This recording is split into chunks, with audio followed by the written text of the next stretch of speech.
Welcome to More Than a Brand podcast, where we show you how to take your brand from basic to badass. I'm your host, Lindsay Trammell Jones, the WordPress Whisperer, the Olivia Pope of Web Design, and the owner of Fiercified Creative and Consulting.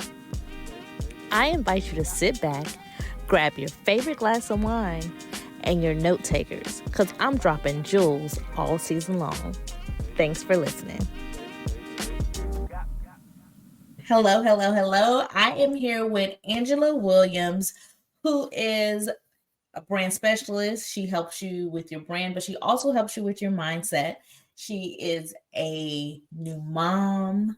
She's a podcaster, a business owner. And despite all of that, Angela, tell us who you are without all the titles. I love this question. I think it's so much fun because you're right. We're constantly introducing ourselves with our titles. Like, I'm a licensed clinical social worker. I'm a mindset life leadership coach. But without all the titles, I'm curious. I love nature. I love to create. I love the beach. I'm a person who loves rest but loves play. I love to just research and discover and read, and I love to see transformation of people and things and processes. So that would be me, I think, without the titles. I like that. So you said that transformation of people.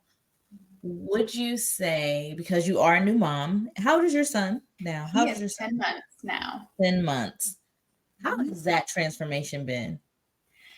It's been a whirlwind, honestly. Like, because I grew up, my extended family is very large. My mom has 10 on her side and my dad has 8 on his side. And a lot of those people had kids, and then their kids had kids, right? So we have a very large extended family, which has been awesome. And then I was like the resident babysitter for a while. So I've had lots of practice babysitting family members and different jobs that I've had, professional jobs as well, working with kids. And so I was like, oh yeah, like I'm good, I'm ready. Like, I know how to change a diaper. Like, I have more experience with some of these things. But what was really difficult for me was, I think, dealing with a lot of the health stuff that came with my baby. So he ended up being an emergency C-section delivery. And so it was like really dramatic, really wild, traumatic. I would even say to some point, there was a lot there with that transformation. And then I had complications with myself afterwards too. So having to navigate health things, plus being a new mom, plus not going off of the 9 hours, which is my like lovely sleep. Yes. No, you don't get that. So all of that was really wild. And my son he's a big boy. He's very tall. He's very big. He's 24 pounds now. And he's always been a really good eater. So especially at the beginning, he was like cluster feeding a lot too. So it was like keeping up with that. Am I doing things right? And it brought a lot of, I would say, some of those under-resolved beliefs and insecurities to the table too. Am I doing this right? Am I doing my best? Not just am I doing this right, but am I doing my very best? And navigating all the health stuff, it didn't feel like that. It's a lot of transformation. And I really leaned into faith. I really leaned into my friends, my new mom group, my old mom groups that like family therapy. So I leaned in a lot to help me, support me through that transformation. But it was a very big one, I will say. It is. And I can say, as a mom of 2, so I would say I'm a new mom again, because my oldest daughter is 15. Right. And you forget those things that happened when they were younger. And then we have the toddler who's Carter, and she's 3. And that transition from, I've been dealing with a pretty much self-sufficient kid that's 15 to now you need a lot. You need a lot. It is a transition. And health-wise, I didn't deal with I think I've talked about this on other episodes, but the edges of my hair fell out after I had my second child. Did not experience it with my first one. Right. And it was just like, what is happening? Like, I've done this before. This is not, I don't remember any of this. So it's definitely a transition, not just mentally, but also physically, and getting used to the new body, the new everything. The new everything, truly.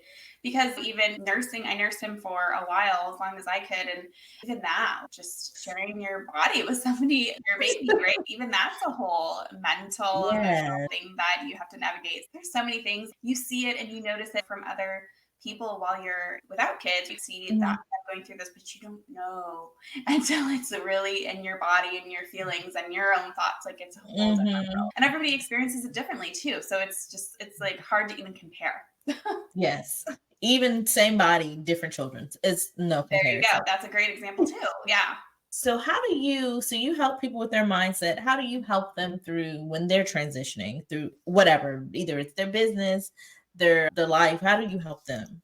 Yeah. What are some things So this is a really great example. And for me, I've always approached things in a way of holistically looking at the problem and the solutions, if you will, or the challenges and the solutions. I developed through my years as a social worker, as a therapist, as an educator, as a business owner. I've developed this formula, this method called the brain soul method. And essentially the goal is for you to feel fully aligned, feel clear, feel fully aligned in what you're doing, and to feel having that mental and emotional mastery as much as you can as you are navigating life and work and all the things that come with that. A lot of different tools in there are getting to the root of what is this bringing up for you. As we talked about, motherhood's a great example of that, because for me, there was so much that was coming up for me around guilt, like the guilt of not doing enough or doing something wrong or not knowing or whatever. There was a lot of that I had to process. And so understanding it first. And then there was a lot of safety concerns I had because of my health and how that went about. So I sought holistic care in that I went to a chiropractor, I went to an acupuncturist, I went to my typical doctors, I went and sought Chinese medicine. I read books. Like I was really trying to approach this from a multifaceted way, because the traditional medicine wasn't helping me when I had like severe postpartum depression and anxiety. I had that for a little bit thereafter. And so that was very hard for me to navigate, and the traditional medicine route was not it for me. And so seeking Chinese medicine was very helpful and beneficial, and getting the therapy, like the trauma work and stuff like that, was more beneficial to me. So it's really about, one, getting clear on what's going on for you internally and externally. So that's the first part of it. The second part of it is, how do we come up with solutions, and we come up with those solutions from all these different types of approaches. We're pulling from different things, because it's not a one size fits all solution, right? It's got to be what feels good for you. So for example, when I had the postpartum depression and anxiety, they wanted to prescribe me, I think it was Zoloft. And I took it, and I felt like I was going to die. Actually, it made my symptoms so horribly bad that it was bad, right? Like it was not good. And so I was like, this is not for me. I'm not doing this ever again. Like I cannot be worse off than I was, because that was really horrible. Yes. So that's what led me to seeking other support, from having a support team that I already had established and asking for that. So the person who does my chiropractic work actually does Chinese medicine and craniosacral therapy and other things, right, too. So that was really great to have that resource already built into my support team. That's something that I talk about with my clients too, is like, how can we build you a support team right now if you don't already have that, or how can we add your support team before some crisis happens so that you already can have that in place? Because it's hard enough to ask for help in general, especially for us, right? Like successful, high achieving, hardworking people, like it needs help. And having support already built in, having your support team there is such a great gift. And so, yeah, it's getting clear, it's finding different solutions, and it's testing them and seeing what works for you, and leaning into your own personal intuition and knowledge and wisdom, because you have that in your body, and learning how to read that and feel confident in that. Oh, I like that. I like that you use, or for you personally, you approach your health in not just a traditional way. You looked at outside sources to help you. Have you always been holistic focused, or like, would you say that's always been you? Yeah. So my parents are a mix of like traditional medicine and like, traditional medicine's a scam, right? So it's like like a skeptical approach, I guess, to it. And but I'll go. I will go. I'm not going to resist going when I need to. Yeah. But it's more of a skeptical in the way of, let's look at all these different options. I don't know if you hear these stories about like how people have maybe like I heard one, for example, a woman who I think she had cancer. I want to say it was like throat cancer, and she was a nurse, but she studied all these different like healing techniques in traditional medicine and outside of traditional medicine, and was able to cure her cancer. These things are possible. And what do we need to do to get that in a way that feels good for us? I like that. My sister, she's in the medical field. She's a paramedic. Yeah. And she's really into like herbs and plants and using those things to heal. My daughter, my youngest one, she had really bad eczema. And she would try different mixes of different things. And now you can't even tell she ever had it. But we've used this stuff because it's the stuff we're buying off the store. It gives her some relief, but it didn't go away. Sure. So now with the concoction, I don't even know what's in it. She doesn't tell me. Well, I'm gonna get that recipe because we also have some eczema here. Yeah, whatever she put in it, we put it on her, and at first we used it more often, but as it started going away, we didn't use it as much. So I can see where I feel like we're probably close to the same age, but in the past, I'm gonna say it's 2000. It just seems now it's becoming more acceptable or more widely acceptable to look at other ways instead of just like, well, let's go to the doctor. Right. No, I do think so. I think with the global reach of social media too, because I found actually just a random example on TikTok the other day. I found this book and it's called The Lost Art of Plant Medicine or something of that nature. And I was like, oh, this is great. Like I do want to use plants to help me and support me. And so I bought the book and I ended up buying a couple of just like small plants to get started and just even learning about that. And it's consistency, right? There's a lot of stuff that you have to do consistently to help you. But just like that example, it's like, and that's where social media, I think, can come in and help us get that reach. But the other point to this, I think, is that for me, it's always been, I see that there are Band-Aids and there are quick fixes and there are symptom relief, but the root of the issue is what we need to treat for sustainable, long-term health, happiness, and care. And that's the approach I take. That's what I've taken my entire life. And the reason I prescribe to that outlook is that when I was growing up, there was a lot of untreated mental illness. There was a lot of substance abuse around, and not just in my family. It was like people at school, people in the neighborhood, like it was a lot. And so, the things that, and they would unfortunately pass away from substance overdoses or things of that nature. And that is a Band-Aid for pain that they didn't get to be healed. And so that's for me where I wonder what their life would have been like had they treated the root of that issue. I like that. Get down to the root of the issue versus putting a Band-Aid. So I say that in business too, not even just in my business. I'll say in my 9 to 5. I say it in my 9 to 5 all the time. Like we are putting Band-Aids on a long-term problem. Or even at some points, I'm saying we're putting Band-Aids on something that need a tourniquet. We're bleeding out here. And we need to fix what's really happening. And it takes a person that's really insightful and to be able to have that insight with people to really figure out what that root is and to figure out how we're going to solve the root issue, not to slap a Band-Aid so you feel all right. And I like that you do that with your clients. Hey, if you are enjoying our show, please hit that subscribe button or hop on over to LinkedIn and follow me at Lindsay Trammell Jones, Brand Identity Designer. That's where I share tips, more insight on branding, and why it's so important as a DEI organization to ensure that your brand is up to par. Okay, that's it. Enjoy the rest of the episode.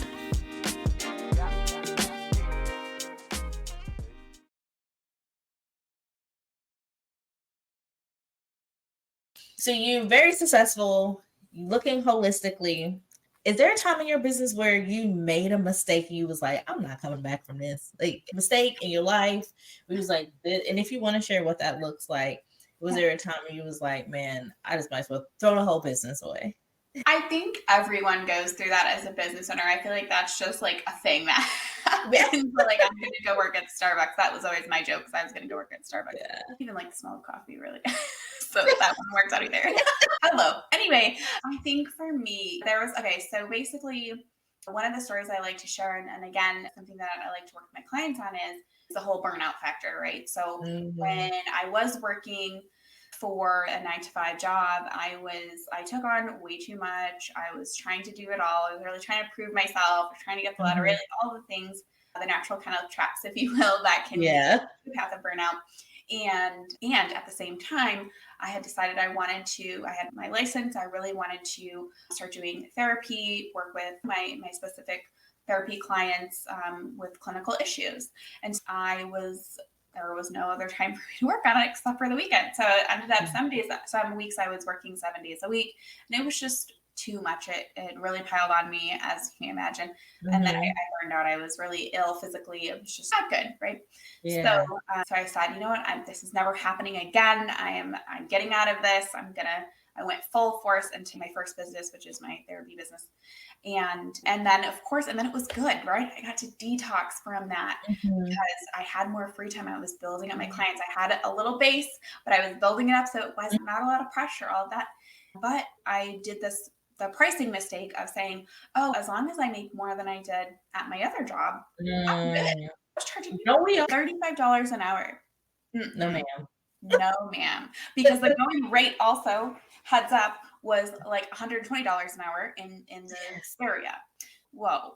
Okay. And so then I got a lot of clients, but I was burning myself out because I was not spacing it out. I wasn't charging enough, all of those different things. So that's where I had the burnout pattern come back again after I had said, this is my solution. My business is the solution. I'm not going, because how?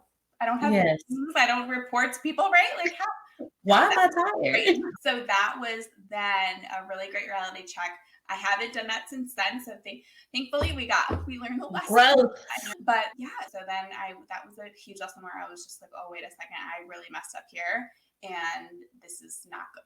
But then I made those adjustments too, because also when you do that, you also attract a certain type of client that you don't necessarily don't want to work with too. That can also happen. That's all was going on at the same time. And so then I made those adjustments, raised my prices. I had hired a business coach at the time. And so we were really working through all of the things with that to structure that in a better way. Yeah. The time where I was like, oh no, we're doing this again. And it was terrible. So I would say your lesson for that another lesson from that would just be and I know people always say know your worth. Yeah.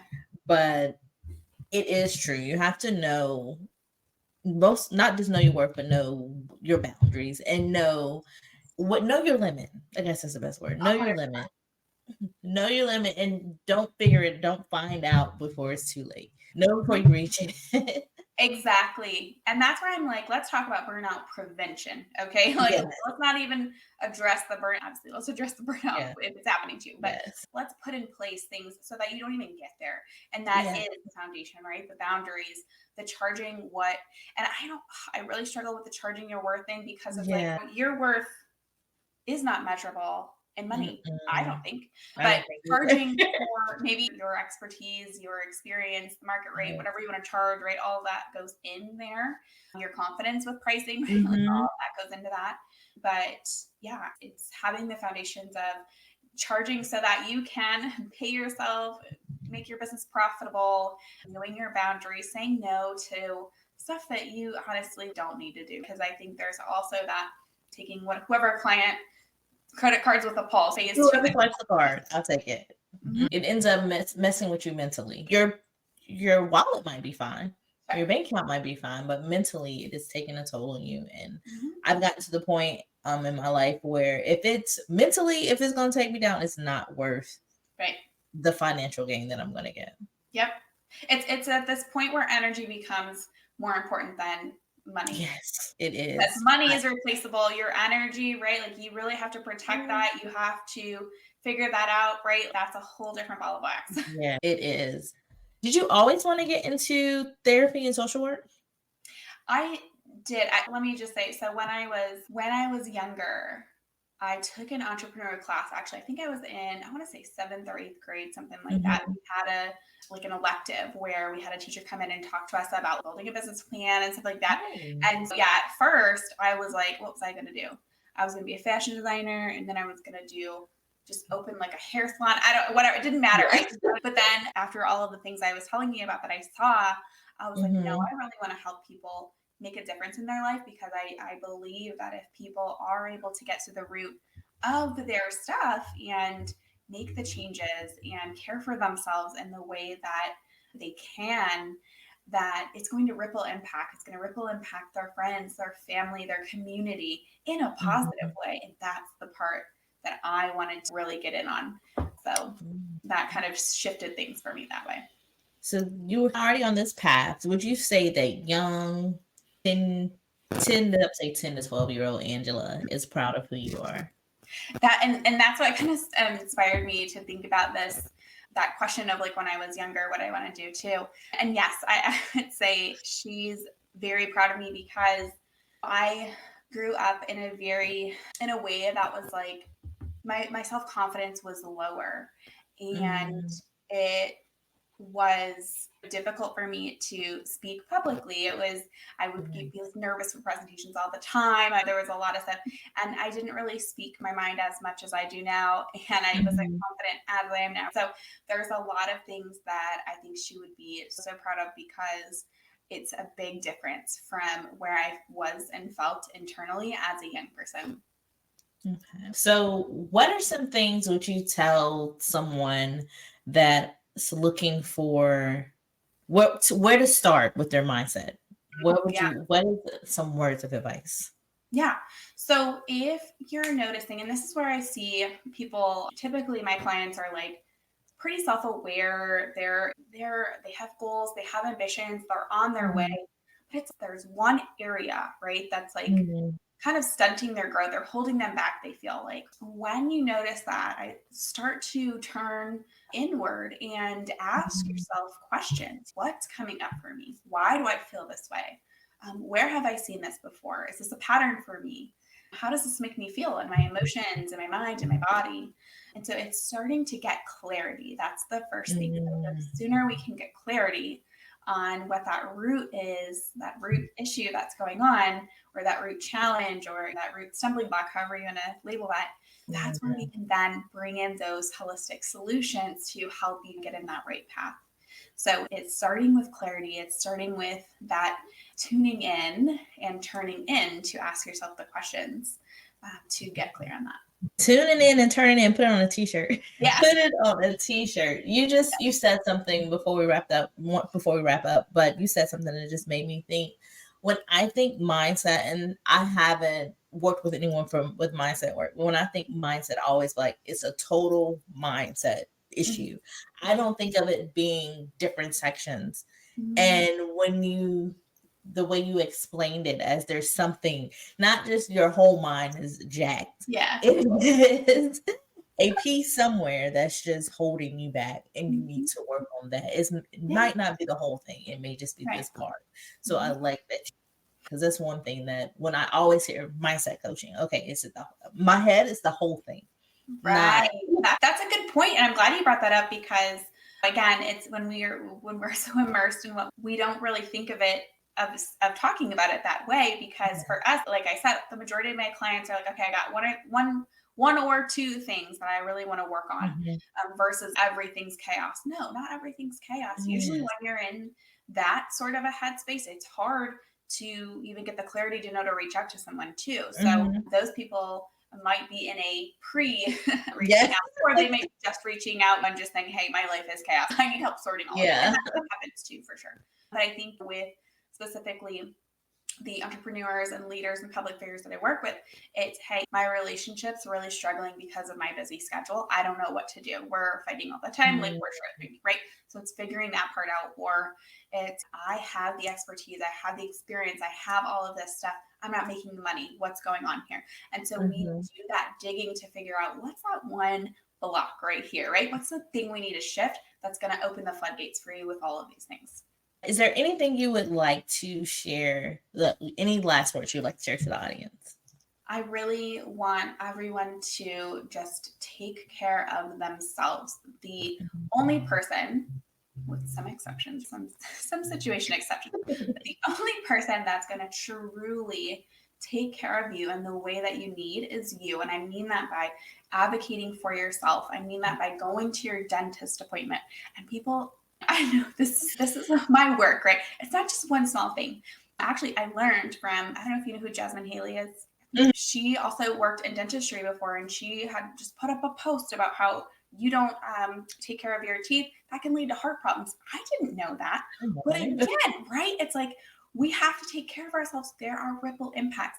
Even, especially as a parent, I'm like, wow, the amount of like internal work that I need to do to help me with my patients and like all of these things. I don't want it to ripple impact badly for my child or my husband or whatever. And so anyway, taking care of yourself, advocating for yourself, researching, getting curious, asking for help. I know it's hard, but I promise you will have the rewards on the other side. And sometimes it's hard to find those right providers or coaches or service therapists, whoever. Keep going, keep trying. I know it can be hard to find that perfect fit, but it's out there. I promise. You just have to keep looking. Where can people find you, Angela? On social media? Yeah. Social media, yep. Everything. I think all my channels are at the Angela Marie Williams. So if you want to find me, I'm most active on Facebook, Instagram, and LinkedIn.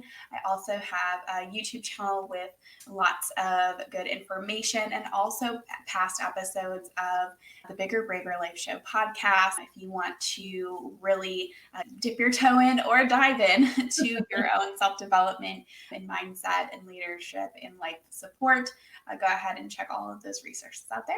One last question, and I just thought about it. How does your mindset, and this is specifically for like my clients, how does mindset affect your brand? Oh, I love this because I have personal examples. I'll go ahead and share. So, I think it's super interesting because I want to share this specific example because I think other people can relate to this in different ways. Mm-hmm. So as a psychotherapist, I am trained to show up to my clients and keep a neutral presence. We're behind the scenes, really just letting the person do their thing. I'm not giving lots of opinions or things like that, really. So that's the training that I went from as I started in that business. And then when I opened my coaching business, it was now a personal brand. That's the route that I chose. And so then I'm the face of my brand. Yeah. Now I have to give my opinions. I have to share my values and beliefs. I have to be outspoken about them. I have to be very visible. So that was the opposite of what I was trained to do. So that took a lot of mindset work. And so if you're not used to that, if you're not used to being visible, being consistent, sharing about yourself, and you don't have to share everything. And sometimes when we have trauma, that can cause oversharing, which is what you don't want to hurt your brand as well. But when you're doing that work, sometimes the spotlight is on us. And even though we're an expert, we become insecure about it. And so that's where the mindset work can really help you gain that clarity, that perspective, that mastery over your mindset and emotions when these situations happen. Thank you for sharing it. Thank you. Of course. Thank you guys for listening or watching this episode of More Than a Brand. Angela, you are the next to the last episode of the season. We'll be wrapping up the season after this episode. And just stay tuned for the next season. I think we'll be in season 4. Wow. So stay tuned for the next season. We're going to continue to bring you conversations like we just did with Angela. And make sure you follow Angela on social media and click that subscribe button.